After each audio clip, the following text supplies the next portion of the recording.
This is Mini-Muffins, written by Trin, SSJTrinity. Part 16 of Surrogate, the Director's Cut. The rating is teen. No archive warnings apply.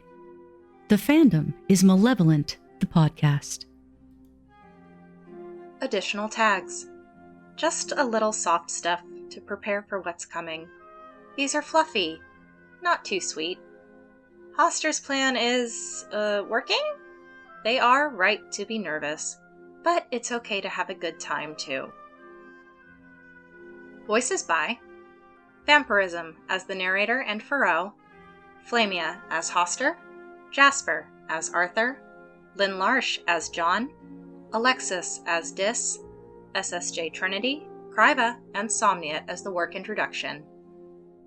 Editing by Flamia, directed by Vmprsm, transcript by Saffron, created and posted with permission from the authors of Surrogate, the Director's Cut.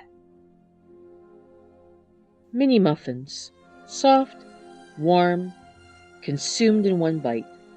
Or 3 tiny treats to whet your appetite.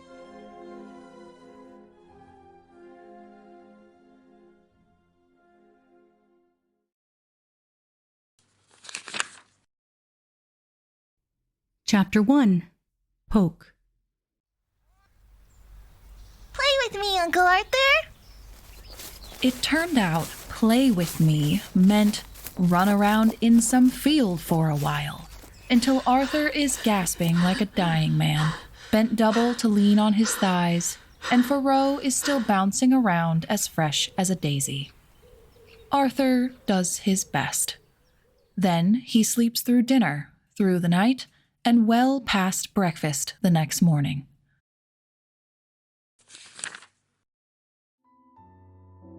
Arthur suspects that John and Hastur communicated while he slept. There aren't many other possibilities for why this is suddenly happening.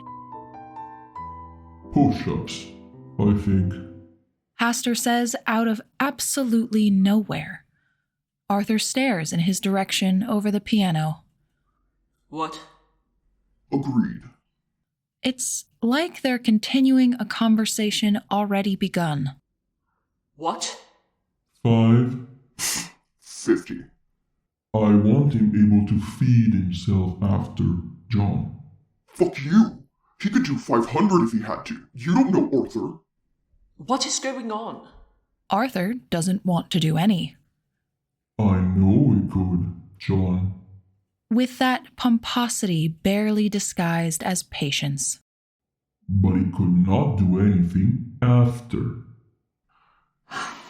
25. That will do. For now.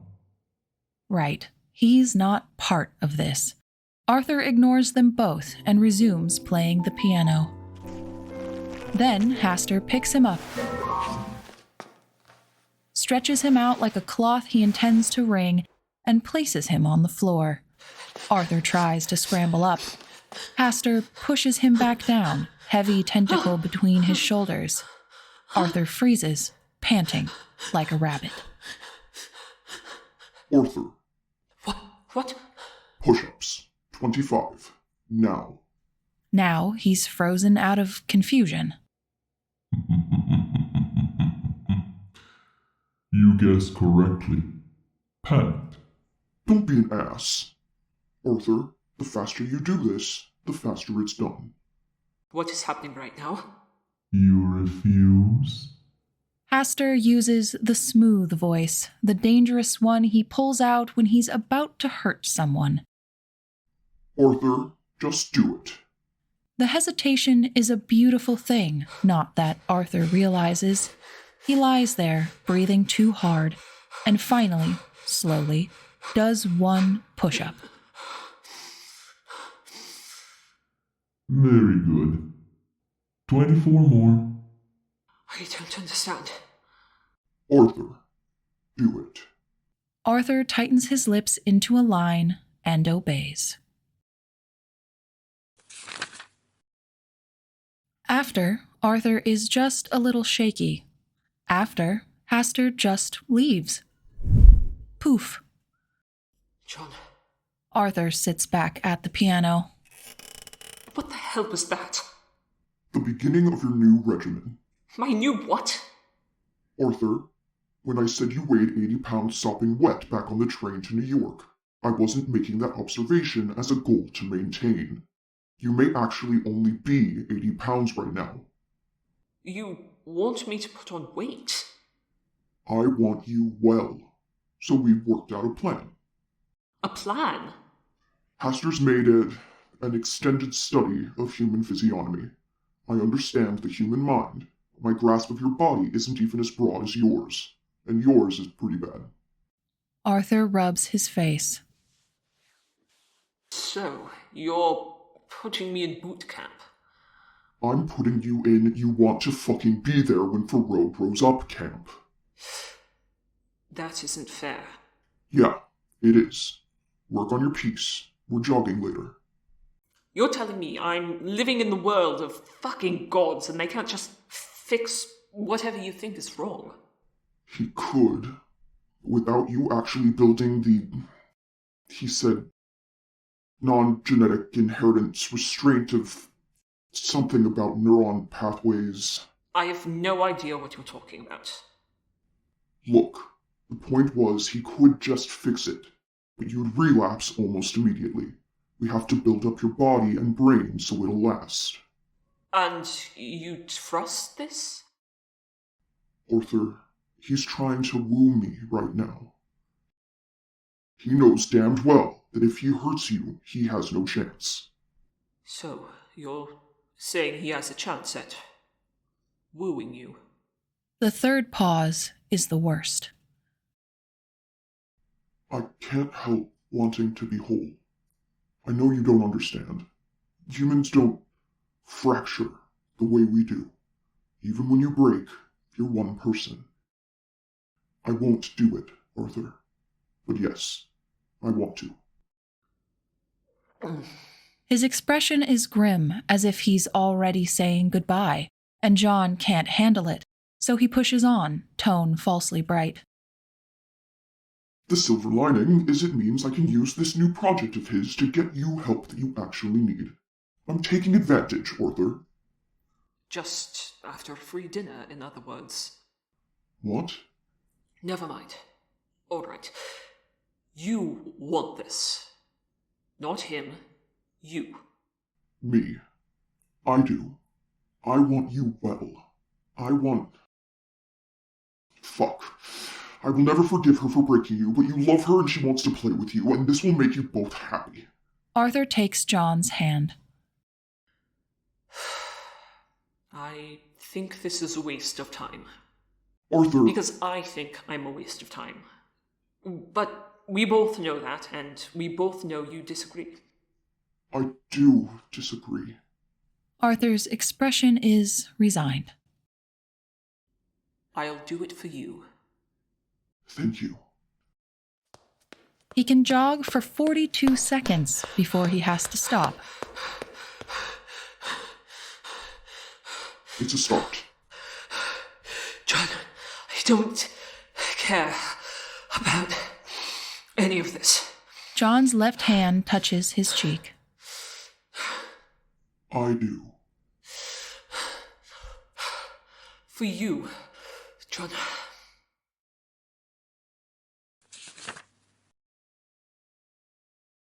It seems making him get up from the piano every half hour for a walk is barely the start. On day 3 of this nonsense, Arthur sits down to find his breakfast has changed. Before you is a wooden board. Rich, dark wood that sets off the... Just tell me what it is. Slices of many kinds of fruit. Slices of fish. 2 boiled eggs, and a sort of nutty-looking bread. That doesn't sound bad. What does Faroe have? Sweet porridge with honey.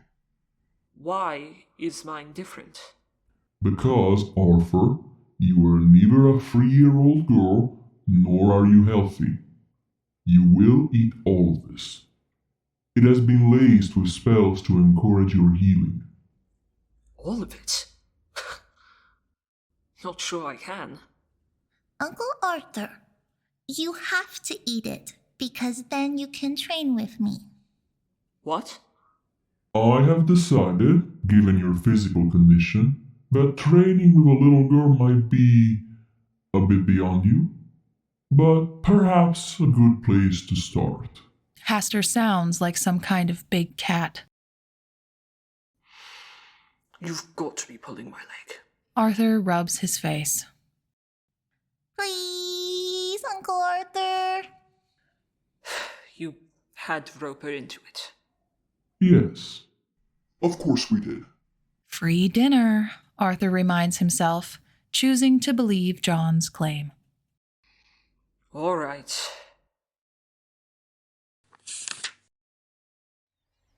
Dis is a fucking taskmaster, and Arthur hates her guts, Come on, composer. You can do better than that. says the sadist, who is brought to the edge of laughter by making him fail at things. Come on, Uncle Arthur. I'm beating you. Faroe cries from far above, where she evidently scampered up her own rope like some kind of weasel. Arthur, meanwhile, dangles about 2 feet from the ground, shaking. It's okay, Arthur. It's personal now. No, I can do this.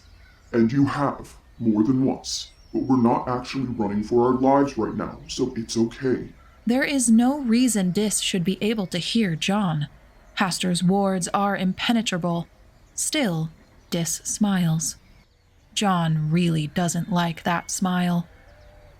Well, that's an idea. What? She can't hear me.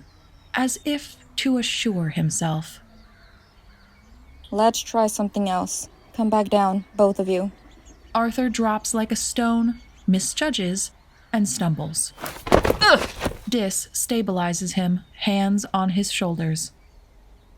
You all right there? Fine. Arthur is not fine, and his hands hurt, and his shoulders are killing him, and he's moderately startled at how strong she is. Her voice is coming from below his shoulder blades. She's small. Faroe's little boots clop as she lands. We're training buddies. We sure are. Right. You are clearly in need of emergency effort. To catch you up to Faroe, we're going to do the capillaries routine. The what? Separate pathways, growing larger and more complex until you merge into a single artery. Oh, Arthur is beginning to wonder if everyone in this place knows more about his own body than he does. Probably, he thinks, given the horrible things they do to human bodies around here.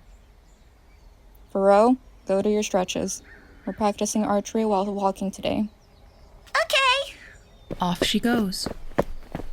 As for you, we're starting with cardiovascular. what? She means running. That's what she means. And she is merciless about it. Faster. Can't. He's flagging, feet already dragging. She pokes him in the back with something very sharp. Fuck! My instructions were not to kill you. Anything else, though? Healable is fair game. Poke. Ow! Fuck, what? They were what? Are you serious? Oh, yeah. Whatever she's using breaks skin. Ah! He really hates being stabbed. He panics. Now we're talking. She says at the exact same distance behind him and gets her hands on his arms, correcting the angle they pump. Like this. Good. Tighten your core, the center of your body, to protect your lower back. Good. The next poke digs in. And though he's already breathing like a broken locomotive, somehow Arthur speeds up.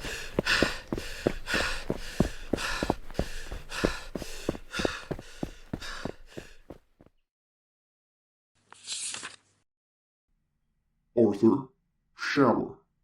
Ugh. He wants to just lie down, but he knows John is right.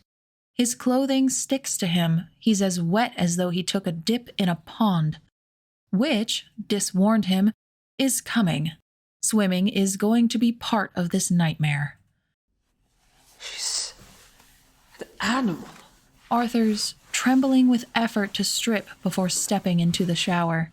It's not the first time he's felt bad for whoever cleans his clothes, but this sodden, salty mess makes him want to apologize. She's fucking handsy is what she is. Is my back fucked up? Arthur knows John can see it thanks to all the mirrors. No. Must be magic. I knew she broke the skin. That bitch! It's fine, John. Obviously. John devolves into a Relahian rant that Arthur doesn't really want translated and is too tired to engage with anyway. John is still going when Arthur falls asleep.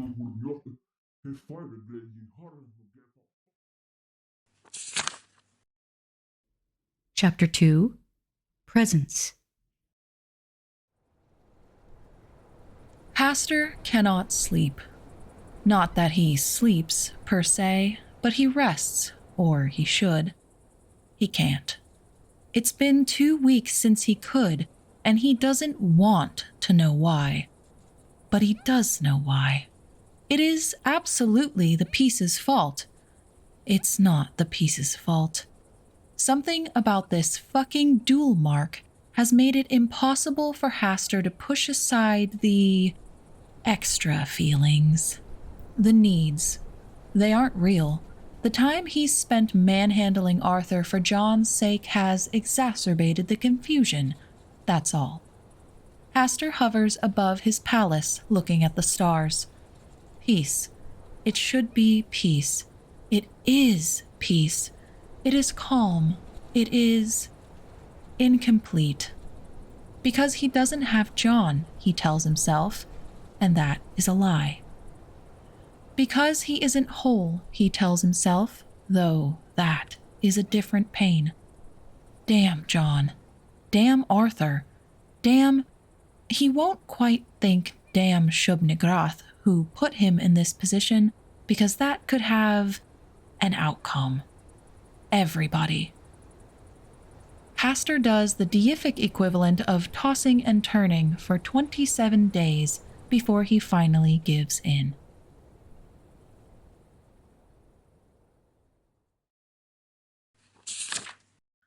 They're talking when he comes to Arthur's room. She touches you all the time. She's my trainer. She has to. Apparently I have the posture of... What did she say? A bear that's been dead for a month and washed up somewhere down the river. And she insults you. May I remind you that this whole project is your idea? Though I suppose I could just quit. Ha, as if Hastur would let him. Don't you fucking dare. Also, Hastur won't let you. Correct. Hastur can fuck himself. What an opening, I would rather not. says Hastur, materializing with circumstance if not pomp. Fuck! John cries, which is very amusing. Shit! Arthur sits straight up. What do you want? Oh, there it is. Defiance. It's been growing slowly over the months since marking. Arthur doesn't realize that he is finding his way back into infuriating at a pace Hastur does not appreciate. But John likes it, so for now, Hastur has to let it slide. This is for John. This is all for John. I have come to check on you. He applies that low and smooth voice. You should be sleeping. You know, I'd have a better chance of doing that if everyone left me alone. So willful.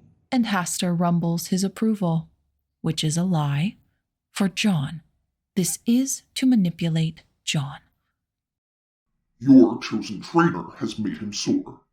Soreness is expected. Hastur approaches. It will pass.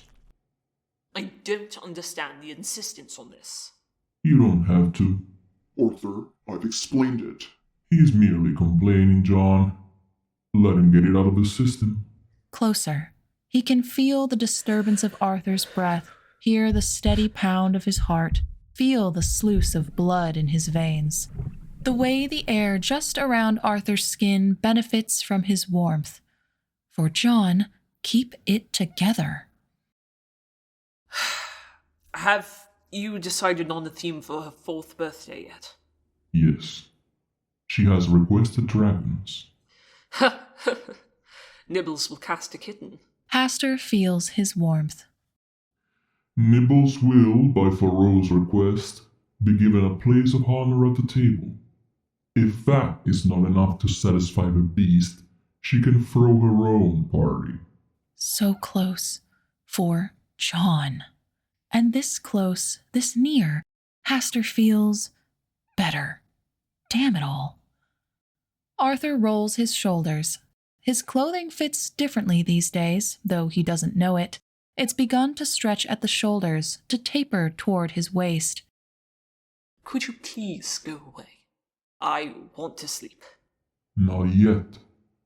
John, I feel your discontent. It's a wonderful excuse. Hastur is now close enough that his forward tentacles rest beneath the bed. John gasps as though he's been caught doing something. What? I'm fine. Will you still not ask for what you need? Arthur goes still. What? What's happening? John is quiet. So Hastur picks Arthur up. Fuck! Arthur struggles for a moment, panicking. Don't do it! Calm. I will not sway you tonight. Be calm. This is for John. Lean into it, John. Feel it through me. You can do this. John puffs. What? Do what? Silence. John! Oh. There we go. There we go. What? What? He almost feels what it is to hold you. Relax, Arthur. I am taking care of my other half's needs. You are incidental. Calm down. Arthur scowls, but the insult works. Hastur figured out a while ago that if Arthur thinks he doesn't matter, is not the central focus, then Arthur doesn't care. A very convenient bit of psychological damage. And Hastur can rest. Holds him, does nothing more. I feel it. Can rest. Damn the mark. How long are you going to? Because Arthur has fallen asleep, Hastur has swayed him enough times that though Arthur fears it, he automatically associates being held with John's attention, and that brings his own peace. Ah, the human subconscious is an amazing playground. Just a while longer, then I really need to get back to business. It is ridiculous having to pause on my activities for you. And it so clearly costs John to say it, costs him to think it, but he forces it out. Thank you. He's not. Is he falling for this? Hastur has to fight hard not to laugh at him. No, he isn't. Why would you think that? She touches him all the time.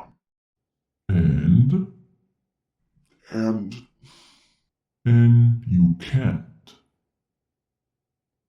John, there is a solution for this.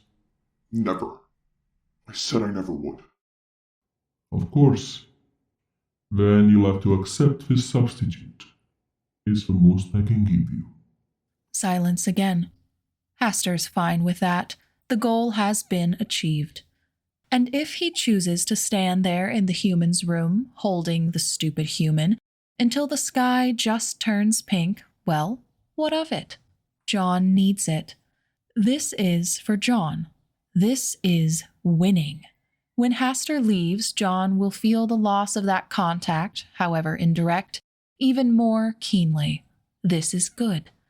Hastur tells himself that all through the next day, and by dinner time, he even believes it's true. Chapter 3, Promise. Is someone playing a prank? After the night's performance, he swings his arms in front of his chest and back, and his scowl in the mirrors is contemplative. What? They wrecked it. It hasn't fit right for a while, but it was a problem tonight. They shrunk it or something. It keeps pulling across my back. I can't play like this. What, your uniform? John, I'm telling you, it's the wrong size or something. John considers, studies the way it stretches across Arthur's shoulders, the way it lies across his chest, drapes his hips, folds on the floor. Funny you should say that. It actually looks like it fits you now. Well, it doesn't. Uncle Arthur! Faroe comes running in, nibbles at her heels. There's my darling. Arthur picks her up and swings her around, smiling at her squeal before putting her down again. Did you like it? Yes! Oh, can I have more of those strings for my birthday? Which ones, darling? The cruise? The Kruth. Absolutely. I want to learn to play it. I'm sure you will. Faroe delivers this request with her hands and Arthur's dancing in a circle as he turns with her, and both their breath is steady. Nibble says she likes the oboe. Arthur crouches to be on her level. Does she now? She does. Sure. The oboe and Kruth. I can make that work. I can write songs too, you know. I look forward to hearing them. Her scowl is imperious. They're not ready. When they're ready. Faroe! Hastur calls from the hall. Faroe wrinkles her nose. Then she grins, kisses his cheek, and runs back out the door. Arthur stands. What? You squatted. What? For a while there. She's short, John. You also picked her up. She's light, John. John lets it go. He can see in the mirrors how much better Arthur is doing, see him filling out, see his color returning. See that he is not breathless all the time. In fact, has not been now for about a month, except when exercising. John still doesn't like Dis, but he has to admit the captain knows what she's doing. Arthur is back to swinging his arms. I need this fixed. It makes it hard to cross my hands. Well, you were the one who wrote the need for it. I'd rather not be limited by something as stupid as a shirt. John is glad that Arthur's current challenge is clothing. Hastur was right. He was right about everything. John misses being whole. Arthur is undressing, humming a little, starting his bedtime routine. Out in the hall, the laughter of monsters rolls by, beings pleased with how sociable Hastur's grown of late. All these galas, delighting and confusing and enticing one and all. Human musicians are all the rage now, apparently. Arthur's started a trend. There have been quite the spate of kidnappings. John understands.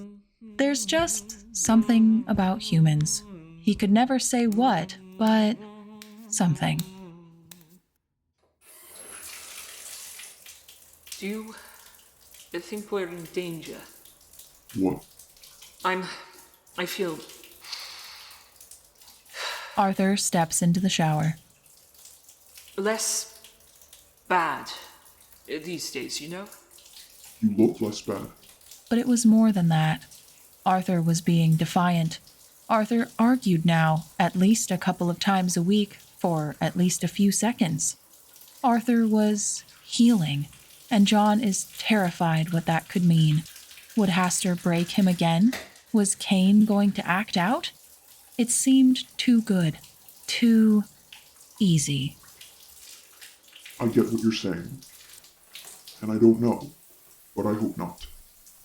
Me too. This isn't too bad right now. He considers. That's probably not a good thing. Getting used to captivity, to slavery, to all of this. To health? To safety? To your daughter flourishing? To finally being well? But at what cost? Entertainment, apparently. I'm not sure how entertaining we're being right now. Maybe some people like a warm, soft storyline for a while. You know, Arthur rinses off. There is a market for that kind of thing, but somehow I doubt it's Kane's cup of tea. Maybe this is what he gets for involving Shubna Groth. I don't understand. The Great Mother. I mean, she's terrifying, but we all know she's long found humans interesting.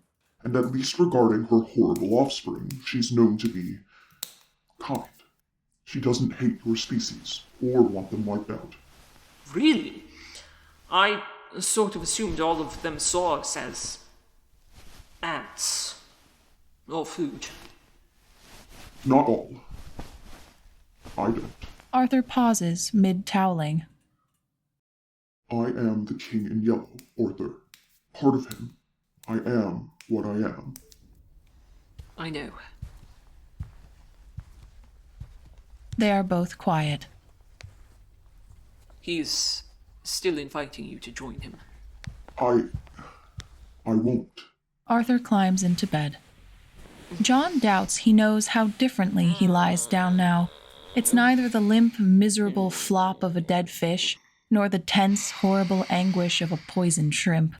He lies down as if he has no pain anymore, or at least it's been reduced below his threshold. Weird that Arthur speaks as if he'd followed that train of thought. You're still hurting. More than I am these days. Yes. What would it mean if you joined him? Arthur doesn't know that John can see his face, see the conflict there, the pain, the attempt at cheer.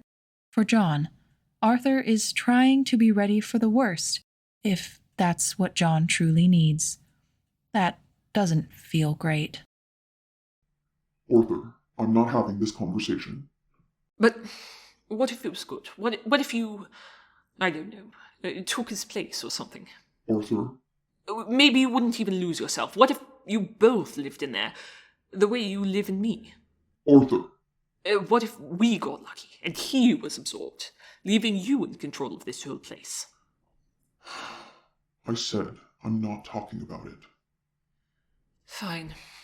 Arthur closes his eyes. I'd rather keep you anyway. I don't want you hurting. Good night, John. And he takes John's hand. John holds it, the one point of tactile contact he has with this man. He is in pain. He misses being whole. And he tries very hard not to think, what if?